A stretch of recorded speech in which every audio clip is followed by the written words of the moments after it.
If I asked our listeners which country has the world's largest sovereign wealth fund at over $1.3 trillion, quite a few reasonably would think it could be a Middle Eastern country. But if I then said this country has won more Winter Olympics than any other, invented skiing and introduced salmon sushi to the world, you would pivot northwest. You would, of course, know it's Norway, prosperous, peaceful, and phlegmatic. Its wealth in large part courtesy of its oil riches and its sovereign wealth fund known as the Government Pension Fund Global. And today we're very fortunate to have Nicolai Tangen, its chief executive officer and seasoned investor, who's taken on this formidable challenge of managing such a vast pool of assets and with the world ready to comment on performance and much, much more. So Nicolai Tangen, welcome to the Money Maze podcast. Thank you so much, Simon.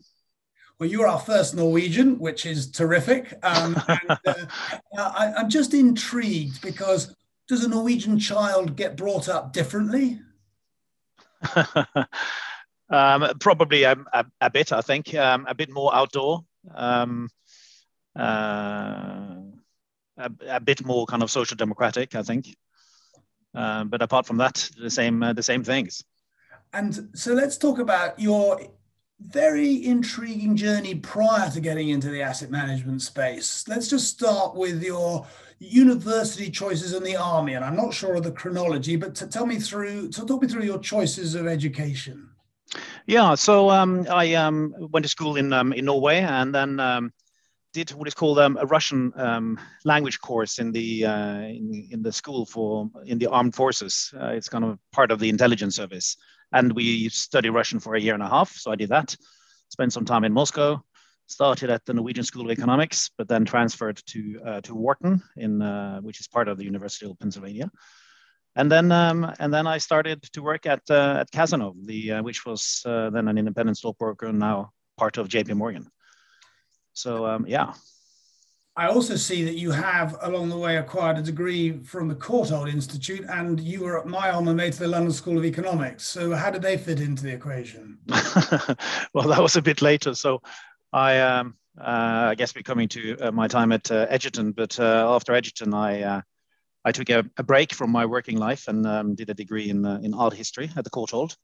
And then later on, just a few years ago, I did a degree in social psychology at the London School of Economics. And I'd spent so much time reading up on social psychology, various parts of it. I had, met with thousands of companies and heard CEOs talk about leadership and organizational development. And I thought, hey, I need some more kind of academic research and input into this. So I did a degree there, which was absolutely fascinating. And I just think that's a must-have degree for all people. Social psychology. It includes everything which is interesting in life. What makes us tick? Why do you take risks? What kind of risks do you take? How do you make your decisions? How do you unbias your decisions? All that kind of thing. It's fascinating. So I already feel inadequate because I studied economic history at the London School of Economics, so I don't have any of those skills. But we are going to just walk back a little bit because having also spent a little time, as I did in the Territorial Army, I wasn't called to the intelligence services. So how did you become involved with the Norwegian intelligence services? What did they spot in you? Well, God knows. But the thing is that this was...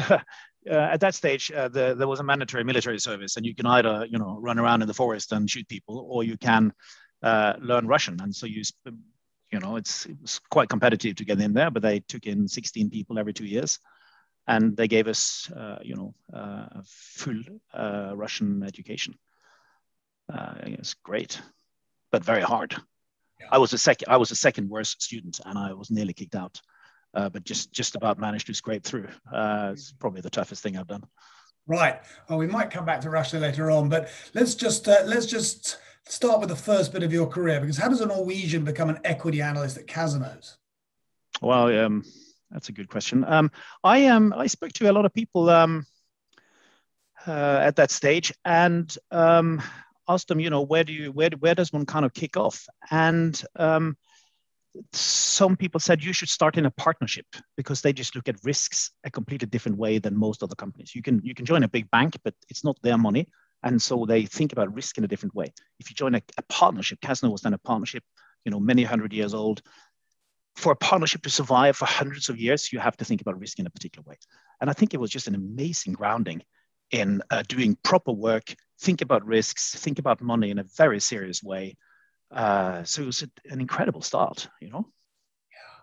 In fact, that reminds me, Michael Lewis in his book, The Big Short, closes with the interview of John Gutfreund, and he basically, who was running Salomon and took Salomon public, and basically said, John, that was where it all went wrong, wasn't it? When it was no longer the partner's capital. And I think that Absolutely. was eerie silence. Absolutely. So from there to Egerton, we've had a couple of folks who have been on the show from Egerton. It seemed like it was an incredibly vibrant place. What did you learn there, and who inspired you? Well, Egerton is a great firm. And, you know, when I was at Cazenove, Egerton was my biggest client. And I did a lot of work with Bollinger and John Armitage. And I would say, if I think about who have taught me investing, is those two guys. Bill on the kind of the risk side and risk management side, and then on the stock specific analysis and how to look at companies, John Armitage, he's just incredible. Really, really outstanding. Not only outstanding investor, but an outstanding human being. Right. Properly AAA. But however much AAA, there was obviously a burning desire to go out on your own. So you established AKO, and I believe that AKO are the initials of your children. Yep. But tell me, why did you think you could do this on your own? Well, it's interesting because when I left Egerton, it was wonderful to be there. I spent 5 years there, and then I decided to take a break, and that's when I did my art history studies. I had never thought I should set up a company on my own, but I was a pretty pedestrian art historian, and thought this is not going to be particularly great. And I think we probably all gravitate towards the areas where we think we excel. And I kind of realized I was better at looking at stocks than paintings. And so that's when I decided to set up. And both Bill and John were very, very supportive and, helped me as a reference and so on at the beginning. And, without them, there wouldn't have been an AKO capital. Right. But you decide to create a hedge fund. So you're going to be long and short. And why did you think that was the right structure? Well, that was the kind of things that I knew, right? So I think it's important when you start up something, you need to be credible. And you need to know what you do. And that's what I had been doing. I had been working, in particular, in the small cap field. And that's how we started out at AKO. In a way, just used what I had learned. I think investing is one of these apprenticeship businesses. And I think it's kind of undervalued in a way, how important it is to have been taught by somebody who's good. And that's not only company analysis, but it's also risks. How do you think about risks? How do you think about your balance sheet? What do you do when things go against you? And so from that point of view, I probably went to the best school I could, with the Egerton people. So AKO was by any standards a terrific success. And we've had some very interesting investors on the show. I've spoken to a few ahead of our call today, and they've been incredibly complimentary about what was achieved there, and we'll come back to some of the parallels and lessons later on. But all is going well at AKO. Great numbers, great reputation, different in a space that's sort of very very typical. And your friend Martin Slenderbrook, chairman of Robeco, says that you're not somebody who seeks the limelight, and yet suddenly you take one of the most public roles in the world, and you know about risk reward. So just tell me, how did you weigh up that decision? Yeah. So just to give you a few kind of words on AKO. Yes, it did go very well. We started, with 500 million back in 2005. When I left, the firm was roughly 20 billion.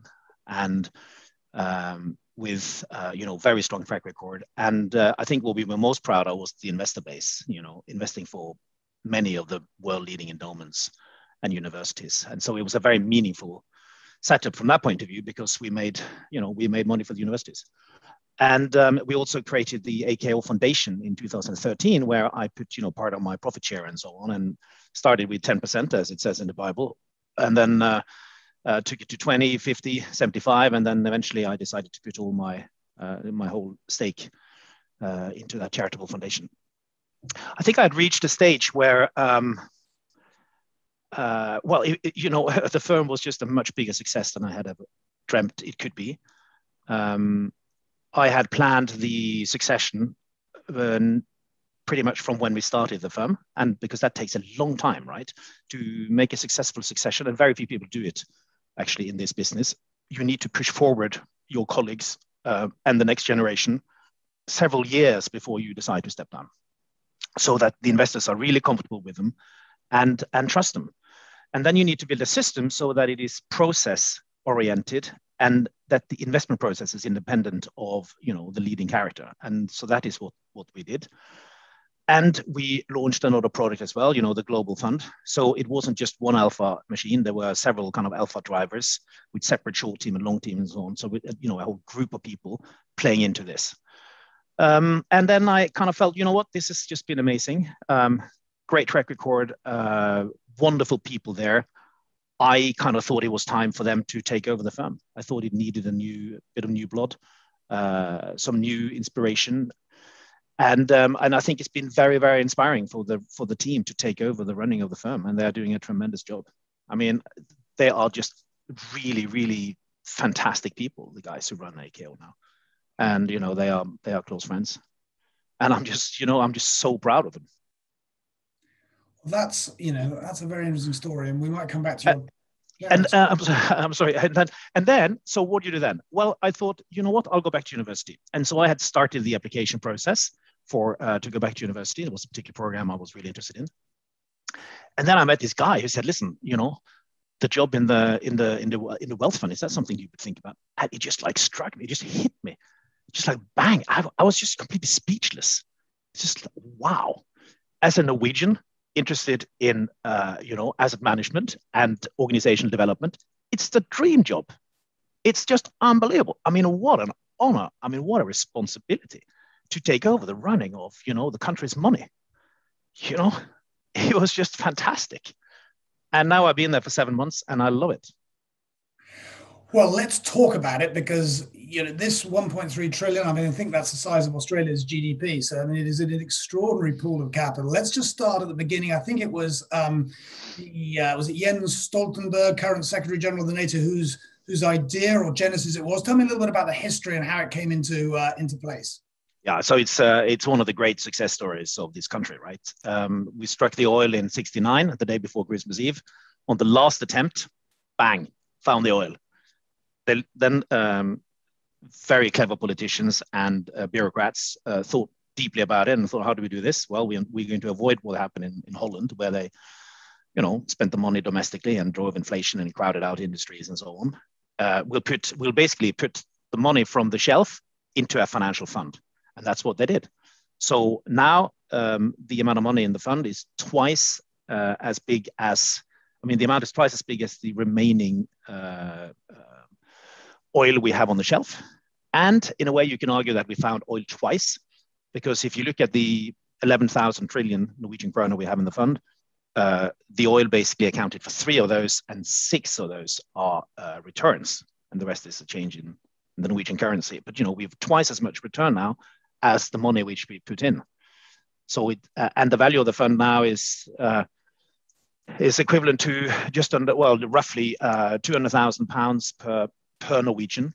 And it's worth more than, if you add on the value of all the houses, boats, cabins, you know, just everything that people have net of debt, the fund is bigger than that. So it's just incredibly important. Last year, it accounted for 25% of the fiscal budget of the country, and that's by using, you know, on average over time, 3%. Right. So the only people who are really unhappy are probably Sweden, that dissolved from the Norwegian in 1905, and a few other governments around the world. And Holland wasn't the only one that spent oil revenues perhaps unwisely. And I'm sitting in one of the countries that had the windfall as well. But we'll move on. Just basically summarize the mission going forward. Yeah. Just one more thing. What is generally underestimated is how important the politicians have been here. You know, there's been wide agreement amongst the political parties how this should be done. It's democratically anchored in the government. So all main decisions are taken, you know, in the government. And that means that you can see through volatility in a different way because you have that anchoring. There are a great group of people in the Ministry of Finance who basically set the mandate. And so there is a strict mandate and strict limitations for what I can do and what I can't do. And I think their role in the whole process has been generally underestimated.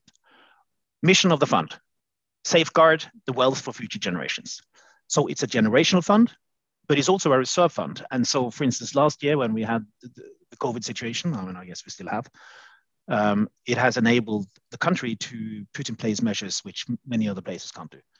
So there's a tremendous safety net in a way to have. The fund is the largest single owner of stocks in the world.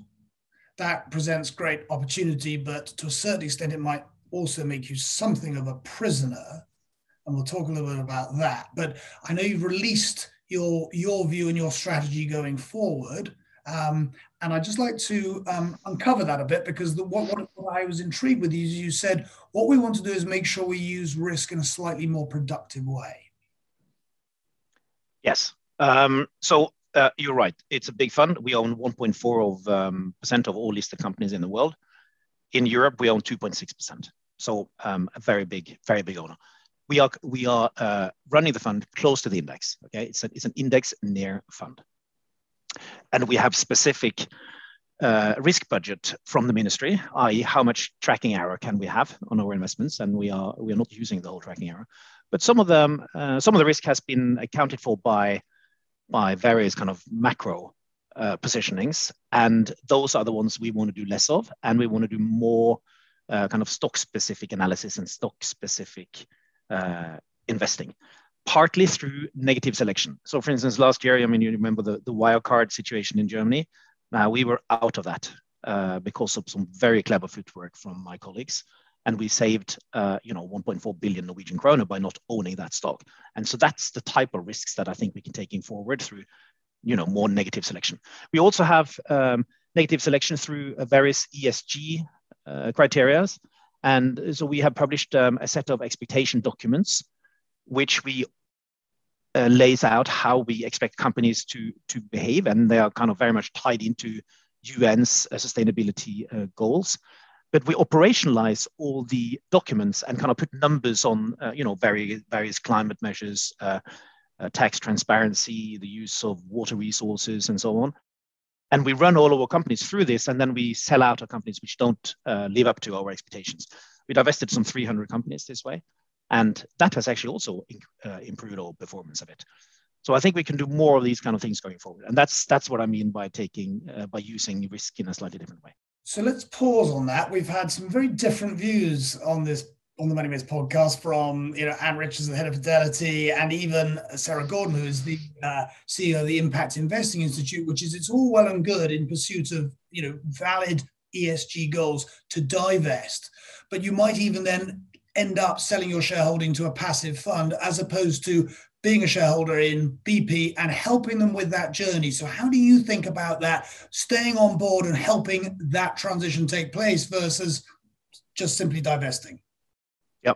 So we are divesting in two different ways. So one is what I mentioned, which we are doing internally, but we also have a Council of Ethics, which is a separate institution from us, and they decide on companies which are going out of the index. So for instance, coal, tobacco, some types of weapons and so on would be excluded from our index. So that's another way of doing it. Generally speaking, we really believe in owning and being an active owner and helping companies to improve and being a force behind that. That's the main thing we do. So improving the world through dialogue is very important. I mean, we meet with, last year we had close to 3,000 company meetings.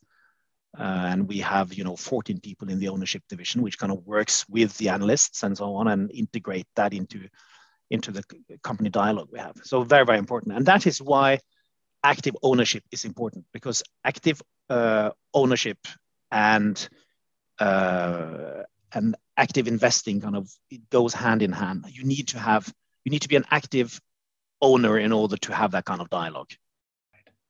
And as you review the mandate and at least what you are capable of doing, you come from a background where you at AKO you would have shorted, you may would have lent stock. Are these aspects that you would like to be able to do? Well, we do lend.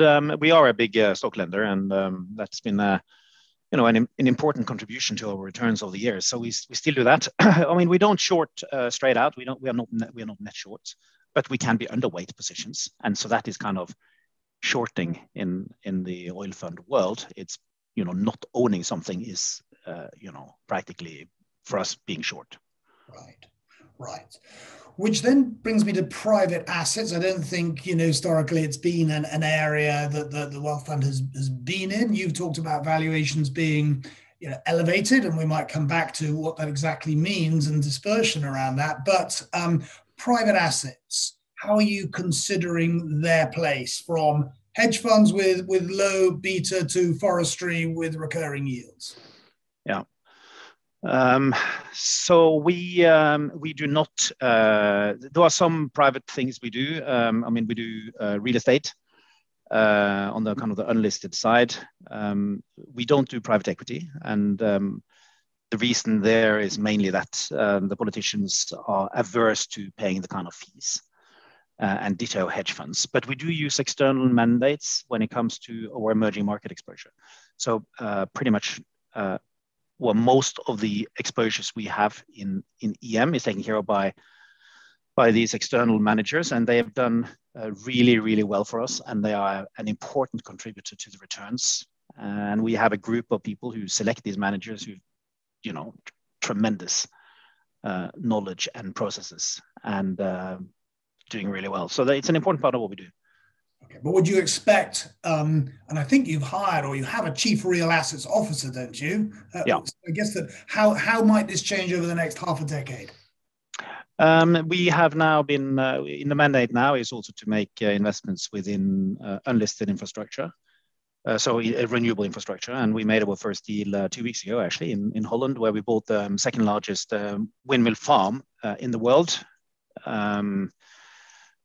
And we are very happy about that deal. It generates electricity equivalent to what you need to electrify roughly 1 million households in Holland. So it's significant. And we expect to do more of those deals going forward, even though we are not in a hurry, because as you said, valuations are not exactly rock bottom here. So we are taking our time.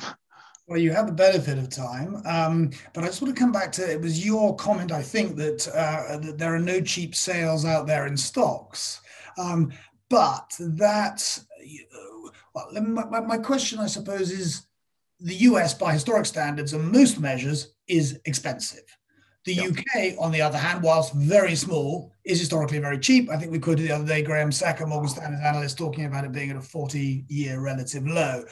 How much can you shift, or within your mandate shift, to make an important relative overweight that can affect performance when you see valuation skews? Yeah, we can do some, but there are of course limits to how much we can move exposures around because of that tracking error budget I mentioned to you.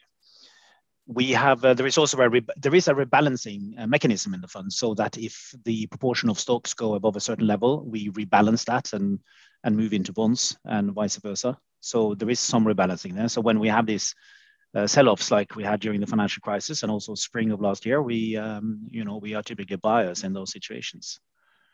So that's good. It's a really good rebalancing mechanism we have. So you own funds as well as direct stocks. I know we've had one of your investments, which is on your website, was a Chinese manager, Redgate, who came on the show. And I'm intrigued again about how you think about complementing your core index plus with manager selections. How are you defining where you want to hire specialist management? Mainly in emerging markets. And what we see is that they are so complex, and you really need the local knowledge there. And that's how we are using them. We are also using them in a way to help us stay out of trouble, because they only invest in roughly 30% of the available companies in these markets. And hopefully, we are not investing in the ones with the most reputational risk. Even though, of course, we never get it completely right. And sometimes we end up indirectly having ownership stakes in companies which are controversial. That can happen. Well, this probably brings us to this topic of behavioral analytics, neuroscience. I think maybe your LSE degree clearly helped you. we've had a couple of people that we know. Jack Edmondson, who's the deputy CIO Oxford University, said that he attended your course at AKO on investment psychology, and this is something you were very keen on. And I think you believe it helps you understand whether the counterparties are being honest and trustworthy. Tell me about how you got there and how you're implementing that. Yeah. Of course, I don't work for AKO anymore, so I shouldn't talk about AKO, but let's just talk about this in general. I think it is interesting when you think about how many people spend their lives talking to people and whose job it is to get information out of other people, how little training we have in asking questions. You go into the average dinner party and look at how many boring men there are who just talk about themselves all the time and leave the dinner and don't know anything about the lady that they sit next to. And so it's kind of the art of conversation. I think it kind of a forgotten art in a way. And what happened in Norway some years ago was this terrible disaster where this one person killed 77 kids at this camp. And afterwards, I read about the person who had done all the interrogation of this guy. And I contacted him and asked him whether he could possibly train us in the art of interrogation. Now, it was called interrogation now. Now it's called conversation management, because that's a bit less, that's controversial. But basically, he made a course and a 3-day course in how to do this whole thing. How do you prepare? How do you ask your questions? How do you follow up questions? Do you use open-ended questions? Do you tangle together various questions? Just how do you do it? And what do you read out of it? And what do you read between the lines? And how do you close meetings and conversations in a good way? Because, of course, that sets the scene for the next conversation you have. So it's a phenomenal training, and we, of course, trained the analysts at AKO, and we also invited some clients along because there just isn't anything you can buy. I mean, there is one firm who's doing it, but we thought our course was better, and now we are doing it in the oil fund as well. So our PMs are being trained, and I think it's just an incredible. An incredible education, and these guys wrote a book about it, which is coming out in English quite soon, which is worth reading. But it's fascinating, really fascinating. What's the book called? Do you know? I'm not sure what they're going to call it in English. In Norwegian, it's called The Professional Conversation. Well, when it comes out, we'll put it on the website in the show notes, because that sounds fascinating. And I take your point about how many men, particularly, will drone on at dinner party. I mean, I wouldn't say I know any of them, but they exist. So let's talk about this other issue. You've got forensic accounting, which is becoming more important.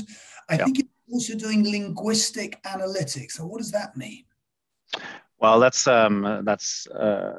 really fascinating. It is just how you read between the lines and how the usage of various words, just what it means. And we hired a team of forensic linguists. Now, the thing with forensic linguists are, many of them, get to work in the police and they kind of analyze suicide notes and things like that. But a lot of forensic linguists basically take the education and then start at the university to educate the next set of forensic linguists who then continue to educate the next set of forensic. So and that's how it goes. So I think at AKO, we were one of the biggest employer of forensic linguists, and they were just absolutely brilliant. And what is interesting is that they can read the transcript from a conference call and then can pinpoint, where is the problem here? What are they trying to hide? And that is by, for instance, if you get a combined question with two sub-questions, the CEO choose not to answer one of them, or they kind of distance themselves by moving from, I to we, or they change the history, or they use different kind of qualifiers in sentences and so on. So it's an art, but it's really fascinating to see how these language people can pinpoint problems even without knowing what kind of industry the company is in. Wow, that is, Oh, it's I absolutely love it, and I kind of think that's what we did well, was to combine these various sciences into the investment process. So using, forensic accounting, using market research, using linguistics and so on. Of course, it makes the job 100 times more interesting. And I think it has huge explanatory value in terms of performance. I think you're also preparing your portfolio managers and athletes along the lines of elite athletes to be able to deal with headwinds and adverse situations. Yeah, that was, it's interesting. So I know you're a sailor, Simon, but I also sail, and I was very lucky to sail with some of the Olympic sailors. And I just thought they were so professional. And I asked, what can we learn from the way you operate? And I think there were two things in particular. One was the debrief process, the way they debrief after each training on, so many different categories. So it's kind of the process focus. And the other thing is what they call the bounce back ability. After having, lost a race, what kind of risks do you take in the next race? How do you get back? And what is fascinating, why I love sailing is, well, for instance, you take ping pong. You basically stay in a room and you play ping pong.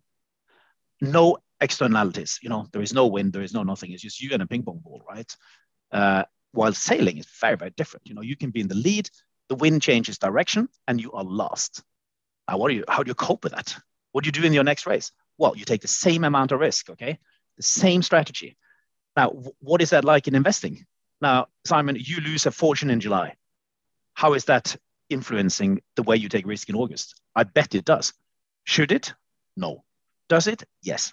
So you need to kind of work on that resilience and that bounce back ability. And that is why we use as psychologists, as sports psychologists. Now I'm sure you can use a normal psychologist, but then you just feel like, wow, gee, I'm a patient, I have to talk to a shrink and, gee, what's wrong with me? But the thing is that you bring in a sports psychologist and you do that because you're a high achiever and you're a top performer, right? So it's kind of people think it's great to work with a sports psychologist.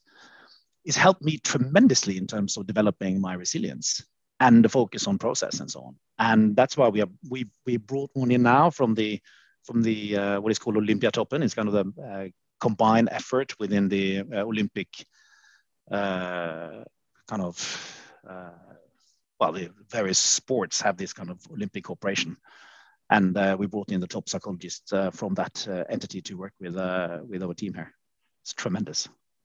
So would it be fair to say that what you're really trying to do is overcome the natural human tendency to move between fear and greed, which dictates so much of what we do and leads to so much bad performance? Absolutely. The thing is that the frustrating thing with asset management is that in the short term, there is no correlation between your process and the outcome. You can be doing everything right and you can lose your shirt. And it's not because you did a bad job, it's just because of the way the market moves. Whilst in the long term, there is a very strong correlation between process and outcome. And that's why you need to have that process focus. And that's what they're bringing into the picture. Now, we're also using him to, we're developing this thing here called the investment simulator, which I think is, again, a very cool thing. And so it is putting the learning from mistakes into a system. Of course, if you manage to move from 51% right to 52% right, well, you are a hero, right? So it's very, very important. And how do you do that? Well, you look at everything you do. You look at your holding period. You look at your ability to be contrarian. You look at, your mental state, which you can kind of read from your recent performance, et cetera, and whether you have been successful in these type of situations before, that type of stock, that type of industry, this market environment, et cetera. And so we're building all that data. We've got hundreds of millions of data points in the fund. It's all in the cloud, and we can use that data to feed back to us when we make decisions. So we have a big team working on the development of that now. And I think that could be really, really so interesting. Because the thing here is that in financial markets, how many crisis situations do you have? Okay, you had one with a Russian situation in the 90s. You had the dot-com. You had the big financial crisis in 8-9, and then you had the COVID. And so you perhaps have like 3-4 of these situations during your lifetime. How do you train? You have no training, right? So to build that simulator, which can take you through these stress situations, I think would be amazing. Yeah. there might be some people who know me listening, and they're going to say, "Gosh, Simon, you're not a sailor. How come Nicolai said that?" So I'm going to, just for the record, say I'm sitting in Salcombe where there's a lot of sailing going on. I myself could possibly be the world's worst sailor. I am a man for terra firma. But thank you for the compliment, Nicolai.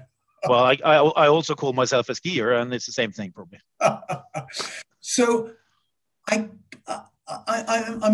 intrigued because since 1998, the fund has generated, I believe, an annual return of about 6.3%. You obviously have very understandable guidelines. How would you like to be judged at the end of your tenure? Good question. I mean, there are many things that goes into that cocktail, I think. And I mean, one is, of course, the returns. I would probably judge myself more on the, the alpha and the excess returns, hopefully, than the return itself, because we have limited leeway in just how we can structure the investment position. But then it has to do with the methodology and whether we have, brought forward the investment process. It's what we do on the ESG side, and we have, very, very important there in terms of setting the tone and some of the things there could be really significant. And then it's what we managed to do with the people here. I mean, how fulfilling they think their work is, and how we develop the people here. We got just an incredible group of guys working here, and ladies, of course. 500 very, very accomplished people. I think a lot of the areas within the fund is it's really world class, and I think it's to kind of bring that world class thinking through across everything we do. And if there are three things you would like to define the culture that you are developing, what would they be? Well, you mean where we are now? I mean, now excellence is, very important here. Huge amount of integrity and honesty. And, those are the type of values we drive. It's a hardworking environment with ambitious people who really want to make an impact. So, it's that kind of intrinsic motivation. Motivation you can split in two. You have extrinsic motivation, which is more, salary and all you pay people. And then you, of course, have the intrinsic motivation, which for us is trying to do something good and doing something great for the country. Now, also, as we go along as investors, we learn from our mistakes. And I'm just, I'd love to know or are the investing mistakes you've made that have really been helpful in the long term? Well, I made all the mistakes in the book. I don't think there's a single mistake I haven't done. I think personally, I think it's interesting, of course, that the big losses you have are normally balance sheet related. So as long as you have a strong balance sheet, you are generally okay. And then I think the big learning is of course also is to read fear and greed, and how do you do that? How could you really put words on the panic last year, for instance? Well, interestingly, from the social psychology, we took some learnings from just fear and how do you operationalize and look at fear. And fear, you look at it, of course, is kind of the amount of media about a topic. You look at how much disagreement there is between the specialists and what the doomsday scenarios are. And from that point of view, I've probably hardly seen a higher level of fear than February last year. And then what are we seeing now? Well, we're seeing a pretty high degree of euphoria. You're seeing it in behavior and risk-taking, in the quality of IPOs, and so on.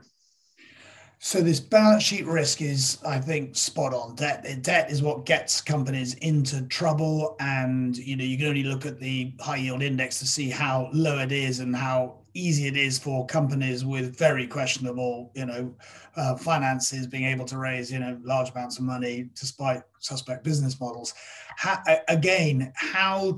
do you specifically want your PMs and analysts to really almost sort of red flag those companies in the universe that when we at some stage, and there will be a hiccup, whether it's introduced by inflation or rate normalization or another exogenous shock, how are you getting them to prepare for that? So the model here is very much to decentralize decision making, and so I don't hang over their shoulders and tell them what to do, right? But we decentralize mandates, and the PMs run money, right? We don't have the PM analyst structure here, so we have a lot of people running money, and so we let them loose and do what they want. And I do think there are so many ways to skin the cat, and I think with the way we do it here, it works. It works really well, actually. But so I don't instruct them to do anything. We allocate capital. Right.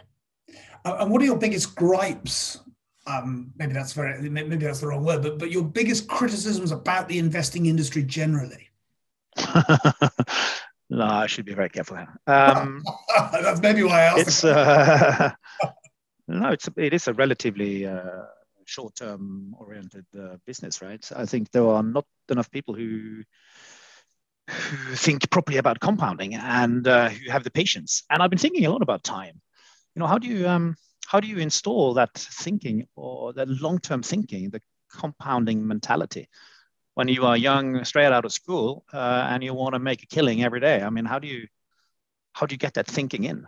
What is time? How do you install that type of thinking? I mean, ideally, you want to take all the analysts, put them 5 years at the top of a mountain in Bhutan, with a monk drinking, green tea, and really understanding what time is. That's probably the core thing they should be doing. But I don't think we can do that.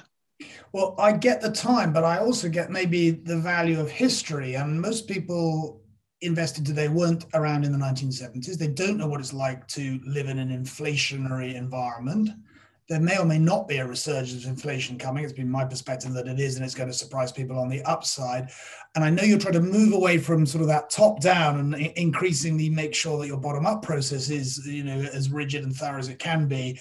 But this could be a pretty important shift in the landscape. We haven't had an inflation for sort of 35 years. How do you want to, I suppose, diagnose the ramifications? Yes, no, I think you're right. I mean, I am kind of in your camp on inflation. I think it could be the unexpected thing here, and of course it's bad because it will hit both the bond market and the stock market at the same time. And we are seeing some signs of it, right? We're seeing it in plastic. We're seeing it in transportation costs. We're seeing it in minimum wages and tax and so on. So we are seeing it, I think. And then the question is how surprising it's going to be on the upside. I mean, some inflation, of course, is good, but a lot is not so good. Now, when it comes to crisis, they're all different, right? Otherwise, there wouldn't have been a crisis. If we've seen it before, it's not a crisis. So it's the new thing which is really hitting you. It's when you have a nuclear meltdown in Japan. We haven't seen it, right? We don't know how important it can be. When you have a virus, you just really don't know.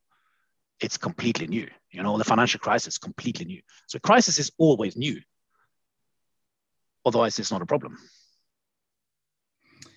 Yeah. Well, on the subject of inflation, I will share with you. You may have read it, but Ben Funnell and Tern Droisemer, who are the Morgan Stanley European strategists who now work for the Man Group, have published a really long-reaching study of inflation, going back about as far as you can, and its impact on assets. And it's a great study because I worry that there is a terrific amount of short-termism and a terrific amount of basically an absence of skill set in dealing with inflation, because so often I hear, well, a little bit of inflation's fine, but what, a little bit may be fine for some companies, but a lot is a big headache for many. Maybe that's an advantage if one's preparing for it. I'd like to ask you some more general questions. I want to come back. You've been incredibly generous with the AKO Foundation. We had Sir Chris Hone on the show, who has done something very similar, at TCI. What gives you the most satisfaction? Well, that of course that gives satisfaction to give away money. I'm sorry, but what gives you the most satisfaction about what the charity is achieving? All right, the education of less privileged kids. Very, very, very, very important. And and this is not a political statement because I can't say anything political. But when you think about injustice and unfairness and how early it starts day one, right? With the type of stimuli you get at home from your parents, and it has to do with language, the type of food you get, the aspiration, the level of aspiration, the support, mental support, safety network, all these kind of things. It starts day one, and then it just increases. And you look at childhood obesity, how socially dependent that is. Depends on where you grow up and what kind of parenting you had, and what it means in terms of illnesses and pay, gaps, and so on. And then, of course, if you are very good and you've had all that support, you get into a better school. You study with other, clever kids. You work harder. You get a summer job because that's what you learn from home that you should have, and you even may have a network so that you get one. You have better teachers and you have a better, chance. So it's that whole unfairness and injustice which starts so early and which accelerates. So early intervention is just so important. So so that's the most meaningful, I think, that the foundation spends time on. But I'm not on the board of the foundation anymore because that was not allowed. It was a part of the principles of me taking this job that I should disassociate myself from the foundation. But it does some really great things. Yes, absolutely. And talking about resilience, what were your either one or two specific obstacles that came along the way that you had to overcome? I've had some, but many of them were self-inflicted, I have to say, by taking on very difficult things, such as the one I mentioned in the intelligence service, which was very tough. Right. So I had some, but I've been privileged compared to many other people. Yes. And what advice would you give to a student who's thinking about a career in financial services? Well, I think it's more. I think finance is just incredibly interesting because it kind of ties in so many interesting things, right? It's company analysis. Everything you use and eat and so on is produced by somebody. So it's the micro side. It's macro. It fits into society. It's monetary policy. It's legal issues. It's greed and fear and social psychology. It's just and then things are moving all the time, right? It's a never-ending moving puzzle, and so it's just fascinating. But what I do think is, in order to stand out, you need to have something on top of an economic education, and that is important. And I think social psychology is really, really important. And then it's the importance of being contrarian, to be able to be contrarian, think differently from the other people. Because if you look at, four squares and on the one axis you have right and wrong, and on the other one you have consensus, non-consensus. All the money is in one square, right, non-consensus, right? You need to live in a square where nobody agrees with you. Life is not a popularity contest. And my wife says, well, that's only people without friends who say that. But I actually do have some friends. But to be able to live in a kind of non-consensus square, that's important. That's great advice, Nicolai. And I'm going to take that on board because I think that I've been a contrarian investor, but timing is another thing altogether on this. So thank you for that very pithy observation. Changing tack, I'm told that at some point not so long ago you decided to take a course in cooking, and I'm told that you essentially have become almost the Michel Roux of Oslo. So which two people, famous people alive, would you like to cook dinner for, and what would you cook? I'm no Roux. I did spend three months at the Cordon Bleu, and I have a lot of respect for chefs. Well, if you think about the investing world, well, I mean, kind of the person who I think is the most incredible guy is, of course, Bill Gates. I mean, you use your brains and your energy to set up Microsoft, make a killing, and then you use the same brain and the same resources to give it away. Wow.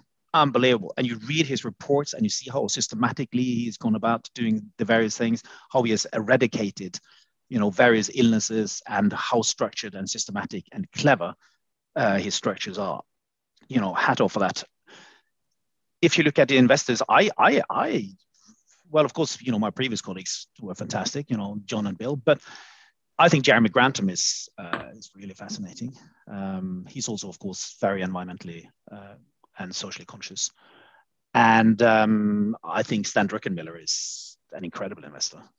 very clever, very agile, changes his mind according to facts. So those are the two guys. So I asked you the two questions, and as you said earlier on, the problem is the CEO only answers one. So you haven't told me what you're going to cook. 3 courses. There you go. There you see. Oh wow. Well, that's a difficult. I think what I did a lot of last year was on the barbecue. Whole turbot on the barbecue. And I was eating at the various restaurants in London. There are 3 restaurants, I think, who specialize in that kind of stuff. And I was, eating there, and I was kind of to get the secret sauce out of it, what you spray it with, right? Because you put together a spray of, lemon juice, acid, and fish stock. And, to get that one right, it's key, right? So you turn it and you spray and put it on the table, and it's just like incredible. I don't do desserts. Too healthy. Yeah, absolutely. And starter as well. We'll see. Okay. What would you cook? What do you think I should do as a starter then? Well, I'm not a sailor and I'm not a cook.